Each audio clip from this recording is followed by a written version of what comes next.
আসসালামু আলাইকুম। আলোচনায় আমন্ত্রণ জানাচ্ছি আমি কামরুজ্জামান, সাবেক সহ-সভাপতি বাংলাদেশ জাতীয়তাবাদী ছাত্রদল, ঢাকা কলেজ, সাংবাদিক এবং রাজনীতি বিশ্লেষক। বন্ধুরা, আজকে আমি স্পষ্টভাবে প্রথম বাক্যেই বলে দিতে চাই যে বিএনপি ক্ষমতায় আসছে না। এটি কোনো আবেগের কথা নয়, শতভাগ যৌক্তিক, এবং এটি বোঝার জন্য অনেক বেশি জ্ঞান খরচ করারও প্রয়োজন নেই কিংবা পিএইচডি ধারী হওয়ার দরকার নেই। বর্তমান সময়ের সাথে পরিস্থিতির আলোকে যদি একটু চিন্তা করে মিলিয়ে দেখেন, তাহলে তথ্যটি কিংবা এই কথাটি আপনার চোখের সামনেও কিংবা আপনার বিবেকেও হাবোধক একটি সাড়া দেবে। আমি যে বিষয়টি নিয়ে আজকে কথা বলতে চাচ্ছি সেটি হয়তোবা অনেক বেশি আপেক্ষিক, যে বিএনপি ক্ষমতায় আসবে না এটি অনেকে হয়তো মানতে চাইবেন না, আমার দলের কেউই মানতে চাইবেন না। বাংলাদেশের রাজনৈতিক অঙ্গনে বিএনপি, বাংলাদেশ জাতীয়তাবাদী দল, সবচাইতে শক্তিশালী বিরোধী শক্তি হিসেবে কাজ করেছে গত 15 বছর, এবং সত্যিকার অর্থে সবচাইতে বাংলাদেশের রাজনীতির যে দলগুলো, সে দলগুলোর মধ্যে বিএনপি সবচাইতে বড় দল, সবচাইতে শক্তিশালী দল, সবচেয়ে জনগণের আস্থার অবলম্বন একমাত্র এই দল বিএনপি। কিন্তু সময়ের বিবর্তনে দলটির অবস্থান ক্রমেই দুর্বল হয়ে পড়েছে। আজকে আমরা একটি স্পষ্ট ও দ্ব্যর্থহীন কথা নিয়ে আলোচনা করতেছি। বিএনপি আর কখনো হয়তো ক্ষমতায় আসবে না। এটা কোনো আবেগপ্রবণ মন্তব্য নয়, বরং বর্তমান সময়ের বাস্তবতা, পরিসংখ্যান, রাজনৈতিক পরিস্থিতি ও কৌশলগত ব্যর্থতা বিশ্লেষণ করে এই সিদ্ধান্তে পৌঁছানো আপনার পক্ষেও সম্ভব, সকলের পক্ষে সম্ভব। বিএনপির সর্বোচ্চ নেতৃত্ব তারেক রহমান বর্তমানে বিদেশে অবস্থান করছেন, লন্ডনে। গত 15 বছর যাবত তিনি সেখানে আছেন। দেশ থেকে দূরে থেকে ভার্চুয়াল নেতৃত্বে দলকে পরিচালনা করার চেষ্টা একটি ব্যর্থ কৌশলে পরিণত হয়েছে ইতিমধ্যেই। তিনি দুর্নীতির মামলায় দণ্ডিত হওয়ায় তার রাজনৈতিক গ্রহণযোগ্যতাও কিন্তু অনেকের কাছে প্রশ্নবিদ্ধ। এটা অস্পষ্টভাবে হলেও কিন্তু অনেকেই জানেন যে এটি একটি প্রশ্নবিদ্ধ অবস্থানে তিনি আছেন। অন্যদিকে খালেদা জিয়া, আমাদের প্রান্তীয় নেত্রী, শারীরিকভাবে অসুস্থ ও রাজনীতি থেকে কার্যত বিচ্ছিন্ন। দলের মধ্যে শক্তিশালী ও জনপ্রিয় বিকল্প নেতৃত্ব গড়ে ওঠেনি। নতুন প্রজন্মের কাছে বিএনপির নেতৃত্বের মধ্যে ভরসা করার মতো কাউকে খুঁজে পাওয়া বর্তমান সময়ে দুষ্কর। এটাই দলটির ভবিষ্যৎকে অন্ধকার করে তুলেছে। বিএনপি আজকে তৃণমূল পর্যায়ে ভয়াবহ দুর্বল অবস্থায় ভুগতেছে। 2014 থেকে 18 সালের নির্বাচনে অংশ না নেওয়ার ফলে দলের সাংগঠনিক কাঠামোতে ভাঙন ধরেছে। একদিকে দলীয় কার্যালয়ে হামলা, গ্রেপ্তার আতঙ্ক এবং বিক্ষিপ্ত নেতৃত্ব, সব মিলে বিএনপি একটি রণাঙ্গনের সৈনিকবিহীন রাজনীতি করছে।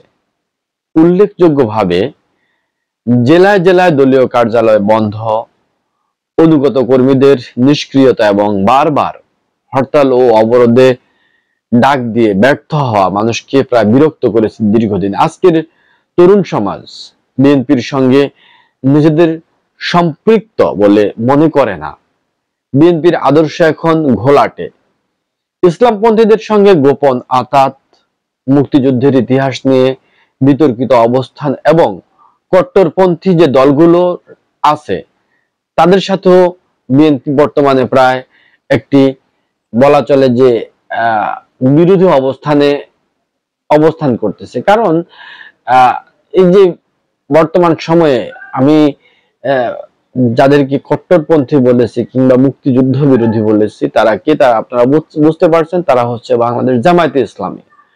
একসময় বাংলাদেশ জামায়াতে ইসলামের সাথেও দলটির কিন্তু আমাদের একটি আতাতমূলক কিংবা একটি সুন্দর সম্পর্ক ছিল, কিন্তু বর্তমানে সেখানে একটা বৈরী সম্পর্ক তৈরি হয়ে গেছে।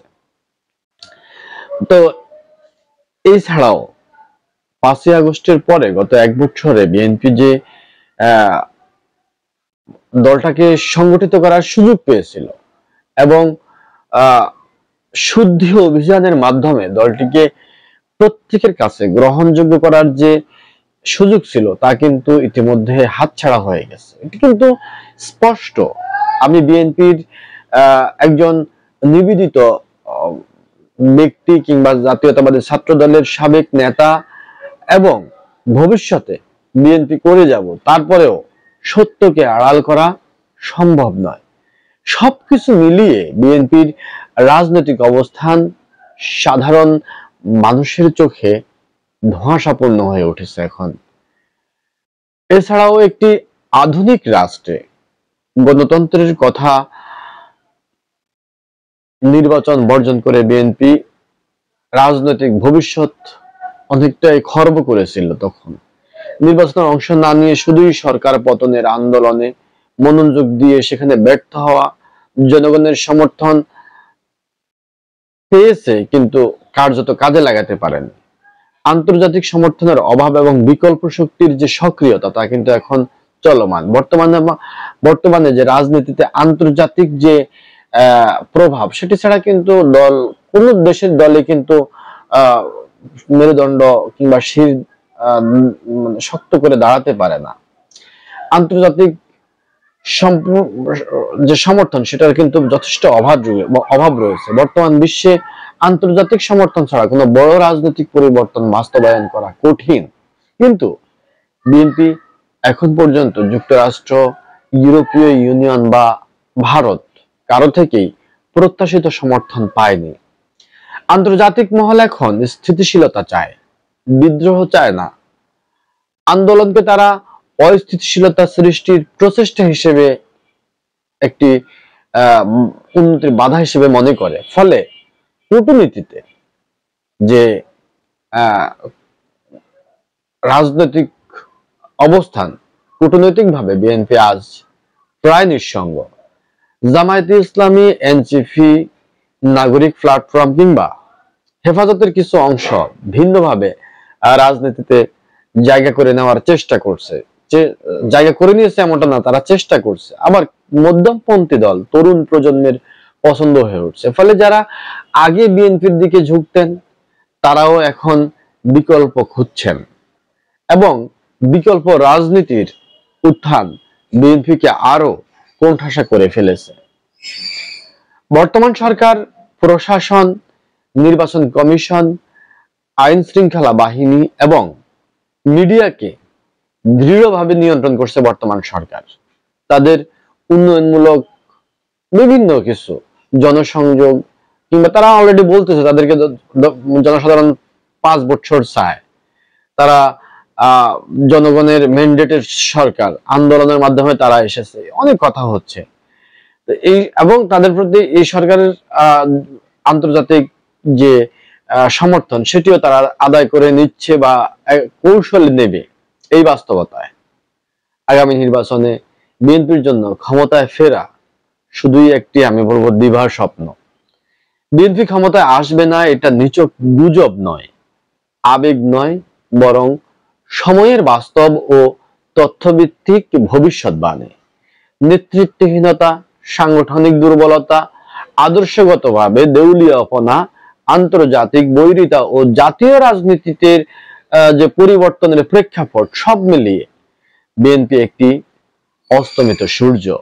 এখন যদি দলটি নতুন আদর্শ, শক্তিশালী নেতৃত্ব এবং গ্রহণযোগ্য কৌশল তৈরি করতে না পারে তাহলে ক্ষমতায় আসা নয়, রাজনীতি থেকে বিলুপ্ত হওয়াই হবে তাদের ভবিষ্যৎ। তাই বিশ্বাস করুন, শতভাগ সত্যি বলছি, বিএনপি হয়তোবা আর কখনো ক্ষমতায় আসবে না। কারণ যদি তাদের কৌশল পরিবর্তন করতে না পারে, এই যে গত 3 দিন 4 দিন ধরে সোহাগ হত্যা,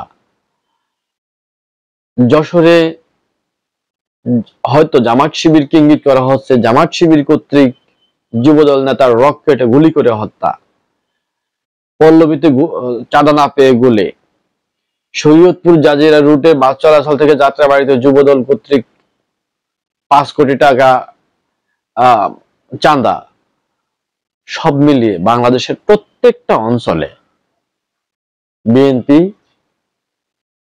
মানুষকে অস্থিতিশীল করে তুলতেছে। চাঁদাবাজ হিসেবে পরিচিত হচ্ছে বিএনপি নামে।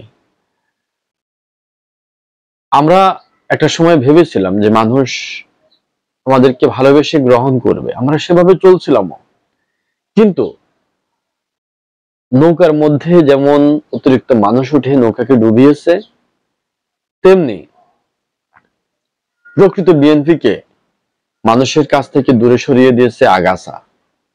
এই আগাছাগুলো যদি শুদ্ধি অভিযানের মাধ্যমে গত 1 বছরের মধ্যে পরিষ্কার করে ফেলা হতো, দেশনায়ক তারেক রহমানের দলটিকে পরিষ্কার করত এবং পেশাজীবী ক্লিন ইমেজ সত্যিকারের সৎ মানুষ দিয়ে পূর্ণাঙ্গ কমিটি করে দলটিকে পরিচালনা করার চেষ্টা করত, শহীদ প্রেসিডেন্ট জিয়াউর রহমানের আদর্শ নিয়ে দলটি এগিয়ে যেত, তাহলে অবশ্যই এই দলের বিপক্ষে কেউ কথা বলার সাহস করত না। অথচ আজকে প্রত্যেকটা জায়গায় জনবিস্ফোরণ ঘটানো হচ্ছে বিএনপির বিরুদ্ধে। আর এর পেছনে একটি বড় ভূমিকা রাখছে পতিত শক্তি, অর্থাৎ রেখে যাওয়া আওয়ামী লীগের আমলা থেকে শুরু করে প্রশাসনিক সকল যন্ত্র আজকে বিএনপির বিরুদ্ধে কাজ করছে। এবং বিভিন্ন সময়ে বিএনপির নেতৃবৃন্দের, সিনিয়র নেতৃবৃন্দের, যাদেরকে আমরা অনুসরণ করে গত 17 বছর রাজনীতি করেছি, তাদের বিভিন্ন সময়ে বিভিন্ন রকম কথা মানুষ এগুলোকে পাগলামি মনে করেছে। যেমন মির্জা ফখরুল গত 24-এর যে জুলাই আন্দোলন, সে আন্দোলনে স্পষ্ট বলেছিল এই আন্দোলনে আমাদের কোনো সম্পৃক্ততা নেই, আমরা এই আন্দোলনকে নৈতিক সমর্থন জানাই, কিন্তু এই আন্দোলনে আমাদের কোনো সম্পৃক্ততা নেই। অথচ আমি নিজে প্রতিদিন আন্দোলনে নেতৃত্ব দিয়ে শত শত যে বিপ্লবী তাদের নেতৃত্ব দিয়েছি। আমার পাশ থেকে শত শত যাত্রাবাড়ি মাতুয়াইল থেকে ছাত্র দলের যে ইউনিট, তারা কাজ করেছে, কেউ কারো দিকে তাকায়নি, প্রত্যেকে প্রত্যেকের জায়গা থেকে কাজ করেছে। কিন্তু পরবর্তীতে আবার দাবি করা হচ্ছে যে এটাই আমাদের। আর এই ফাঁকে এনসিপি বলছে যে আমরাই জুলাইয়ের মূল মাস্টার মাইন্ড, কিংবা জুলাই আন্দোলন সফল করার ক্ষেত্রে আমাদের ভূমিকা সর্বাগ্রে। সবকিছু মিলিয়ে জুলাইয়ের পরবর্তী সময়ে বিএনপি তথাকথিত বিএনপির নাম ব্যবহার করে যে সকল সন্ত্রাসী কর্মকাণ্ড শুরু হয়েছে, তাতে করে সাধারণ মানুষের মন থেকে বিএনপি উঠে গেছে। এছাড়াও আরো গভীরের কিছু কথা আছে, তা হয়তো আমি এখন ব্যক্ত করছি না, সময়ের চিকিৎসায় অবশ্যই আপনারা সেটা পেয়ে যাবেন, শুনবেন। তবে বর্তমানে যেটা বলছি, যদি অতি দ্রুত যার দল সেই দলের মালিক, যেহেতু প্রিয় নেত্রী রাজনীতি থেকে প্রায় বিচ্ছিন্ন, বয়স কিংবা অসুস্থতার কারণে যেভাবেই হোক, তারেক রহমান এসে শক্ত হাতে দলের হাল না ধরে নীতিগত পরিবর্তনের মাধ্যমে দলকে একটি সুসংগঠিত জায়গায় না নিয়ে আসতে পারে এবং কৌশলগত পরিবর্তনের মাধ্যমে জনআস্থা ফেরাতে না পারে, তাহলে আমি আবারও বলছি, শতভাগ সত্যিকার অর্থে সত্যিকার নিশ্চয়তা দিয়ে বলছি, বিএনপি ক্ষমতায় আসবে না, বিএনপি ক্ষমতায় আসছে না, বিএনপি ক্ষমতায় আসা সম্ভব নয়। আপনাদের মতামত কমেন্টস বক্সে জানাবেন। সকলের সুস্থ, সুন্দর, সমৃদ্ধময় জীবন কামনা করে শেষ করছি। আল্লাহ হাফেজ। আসসালামু আলাইকুম।